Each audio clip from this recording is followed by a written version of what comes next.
Hi there, welcome to the YouTube version of my blog, Consider More by Melissa Correa. It's Tuesday, April 1st, 2025, and I'd like to share my latest blog with you. It's called, or titled, The Cruelty of Silence. Silence is golden. Silence is peaceful. Silence can lead to profound insight and wisdom. It's in silence that we can often hear God's whisper, calling us toward a decision or action. But much like a double-edged sword, silence can be an exacting type of cruelty that cuts clear through a person's heart and soul, creating a gaping wound so wide that any meaningful healing requires deep and prolonged care. I can't quite remember the first time I experienced the harsh punishment of silence from someone I love. I know I was a young girl, a child. I may not remember the initial moment, but I am very familiar with the impact. Extended bouts of silence from some of my favorite people leave me feeling shame, humiliation, anxiety, panic, fear, guilt. It's in excruciating silence that I hear myself say, I am bad. I am wrong.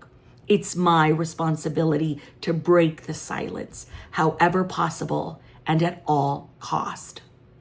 Over the last decade, I've worked to heal my spirit from the decades of slicing and dicing of silence.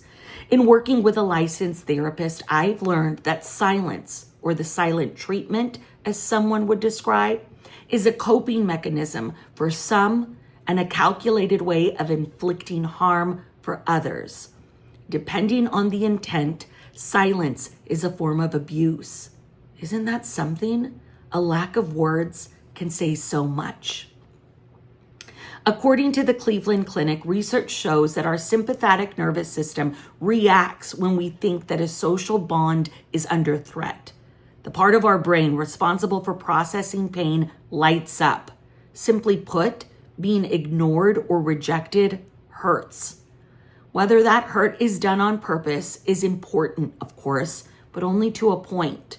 Across the board, the silent treatment is a behavior that indicates poor communication, conflict resolution, and emotional regulation skills.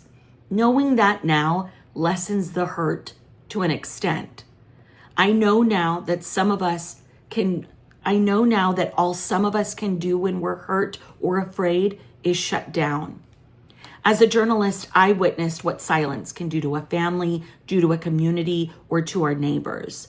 Choosing to remain silent creates space for domestic violence, a lack of accountability, or distrust in people who are supposed to keep us safe. Think about the documentaries or news stories you've heard in which people say, I should have said something. We knew this was going to happen. Why didn't anyone say anything? Silence can lead to real pain. Personally, I've experienced the desperate attempt to cling to a word or a facial reaction as I tried ever so cautiously to tread through silence. Navigating those moments is like putting one step in front of the other in a minefield, not knowing if my next move will inflict even more pain on my precious heart. In my younger years, I chose silence as a way to distance myself from others because, quite frankly, I didn't have the words to express my feelings or emotions. Shame can silence you too. That's why, for me, in my latest experience of being iced out, I've had to give myself space. Space from the person, space from the punishment, space from my thoughts. It's hard. My mind can wander. My grandfather, as my dad shares, had a saying, each mind is its own world.